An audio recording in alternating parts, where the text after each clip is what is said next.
बिल्कुल, ये ट्रम्प के बयानों से भी लग रहा है कि वो किसी भी तरह से निकल जाना चाहते हैं, मौका ढूँढ रहे हैं। आज तो उन्होंने ये भी कह दिया कि जिसको तेल लेना हो हमसे खरीद ले या हॉर्मुज़ से निकलवा ले या जी, सीधे ईरान से लड़े। अब मुझे मतलब अपने हाथ झाड़ रहे हैं वो। जी। दूसरी तरफ इज़राइल का भी ऐसा लगता है, जिस तरह से बयान आ रहे हैं कि हमने तो अपना काम पूरा कर लिया 24 घंटे में, बाकी का भी पूरा कर लेंगे।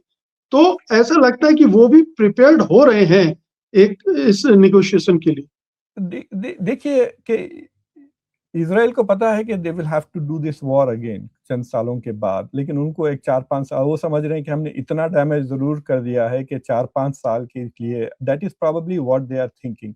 बट मुझे लगता है कि ये पछताएँगे। मतलब ये वॉर अगर और एक आध महीना ज़्यादा खींच लें तो भी पछताएँगे, और अगर अब भी ख़त्म कर दें, बिकॉज़ अगर अगर मैं ईरानियन डिफेंस मिनिस्टर हूँ, तो मैं तो एनपीटी से निकल कर सीधा कोशिश करूँगा कि मैं न्यूक्लियर पावर बन जाए, वरना ये बार-बार, बार-बार यही होते रहेगा। फर्स्ट नो देखिए, अगर आप पाकिस्तान कारगिल और ऑपरेशन सिंदूर को अगर आप वॉर की तरह नहीं क्वालिफ़ाई करें, तो जो भी न्यूक्लियर पावर बना उसने कोई जंग नहीं लड़ी। भारत ने 74 में ज न्यूक्लियर पावर बना, उससे पहले 4 जंगें लड़ी, लेकिन उसके बाद एक रियल जंग तो नहीं हुई ना अभी तक। तो इन अ वे आप देख सकते हैं कि मेजर वॉर्स नहीं हुए जिनके पास न्यूक्लियर वेपन्स है। अगर यूक्रेन के पास न्यूक्लियर वेपन्स होते तो शायद रशिया उस पे कभी हमला नहीं करता। तो I think the incentive to go nuclear तो अब दे दिया है अमेरिका ने उल्टा, अदर देन कि वरना ये इनको बार-बार जब जी चाहा जब ये हमला करते रहेंगे। एंड उनको भी, ईरान को भी ये भी पता चल गया कि उनकी जो कन्वेंशनल कैपेबिलिटीज़ हैं उसको उसका क्या असर हो सकता है एंड उसको कैसा प्रोटेक्ट करें। तो I think they will be better prepared for the next time, लेकिन वो नेक्स्ट टाइम जितना डिले हो, वो उतना ईरान के लिए फ़ायदा है। So I think this is a big, big mistake जो अमेरिका एंड इज़राइल ने की है। उससे बेहतर अगर वो जेसीपीओए रहता, तो शायद we would have been in a better situation now, और वो पछताएँगे मुझे लगता है। बिल्कुल, ये इसमें जो प्रपोज़ल है उसका सेकंड पॉइंट इंटरेस्टिंग है। ऐसा लगता है कि वो ईरान को ज़्यादा एड्रेस कर रहा है। The sovereignty, territorial integrity, independence and security of Iran and gulf countries should be respected. ये ईरान को संतुष्ट करने के लिए है, आश्वस्त करने के लिए है।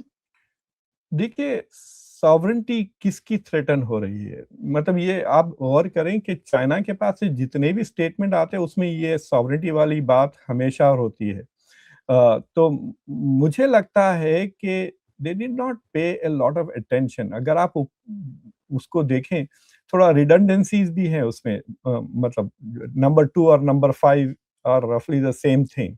तो मुझे लगता है कि देयर इज़ अ चर्चा ये चल रही है कि एक दूसरे की, एक तो एक खार्ग आइलैंड पे हमला करके उसको ऑक्यूपाई करने का है, दूसरा और 3 अलग आइलैंड है जो हॉर्मुज़ के करीब हैं, जो यूएई क्लेम करता है लेकिन वो ईरान के कब्ज़े में है। तो एक यहाँ पे एक चर्चा चल रही है कि अमेरिका ने ये जो 10-12 हज़ार फ़ौजें ले गई हैं, वो बात तो खार्ग की कर रहे हैं to make Iran defend Kharg, लेकिन हमला वो दूसरे आइलैंड्स पे कर देंगे, वो 3 आइलैंड पे, और इंटरनेशनल लॉ के मुताबिक कह देंगे ये तो यूएई के हैं, हम यूएई को दे देंगे और वहाँ पे अमेरिकन बेसेस बन जाएँगे। इनसाइड वो हॉर्मुज़ के पास है, बिल्कुल वही है वो 3 आइलैंड। बिल्कुल, दूसरी चीज़ ये है कि ये भी डर है कि अगर ये खार्ग पे हमला करें, तो ईरान बहरीन की कोस्ट लाइन और इनके कोस्ट लाइन पे हमला करेंगे। तो मुझे लगता है कि it is a statement for that कि आप टेरिटोरियल सॉवरेनिटी, और ये लेबनान की तरफ भी इशारा हो सकता है जो इज़राइल जो घुसपैठ के, अभी सवाल उठता है कि कितना मतलब वो बफर ज़ोन बनाना चाह रहा है इनसाइड लेबनान, जो पहले भी कर चुका है इज़राइल। तो मुझे लगता है कि it could also be a reference to Lebanon, जिसका कोई डायरेक्ट रेफरेंस नहीं है उन 5 पॉइंटों में। जी। और इसमें ईरान ने तो आज ये भी कर दिया है कि हॉर्मुज़ उसका उसके नियंत्रण में रहेगा। बाकायदा एक प्रस्ताव पारित करके अब वो उनकी मजलिस वगैरह में जाएगा, ऊपरी लेवल पर उसको जी। वो मुहर लगेगी उस पर। लेकिन ये कह दिया है कि वो अब हमारा नियंत्रण रहेगा और हम उससे टोल भी वसूलेंगे।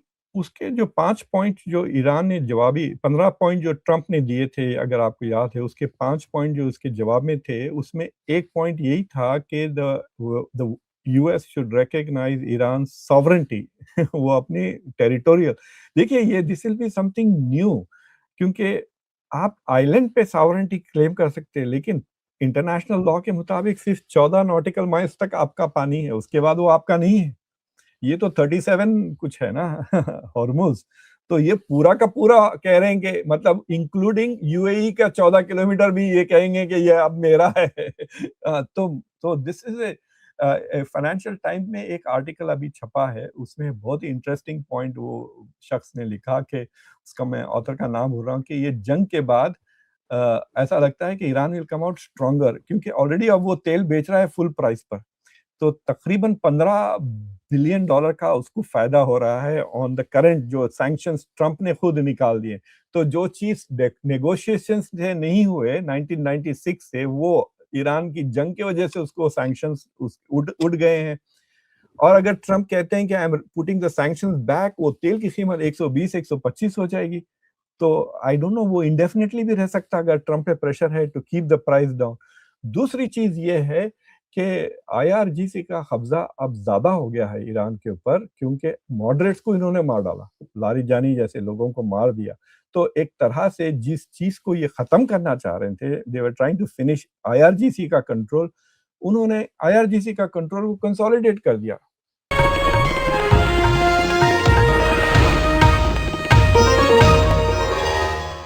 Copyright disclaimer under Section 107 of the Copyright Act 1976. Allowance is made for fair use for purposes such as criticism, comment, news reporting, scholarship, and research. Fair use is a use permitted by copyright statute that might otherwise be infringing.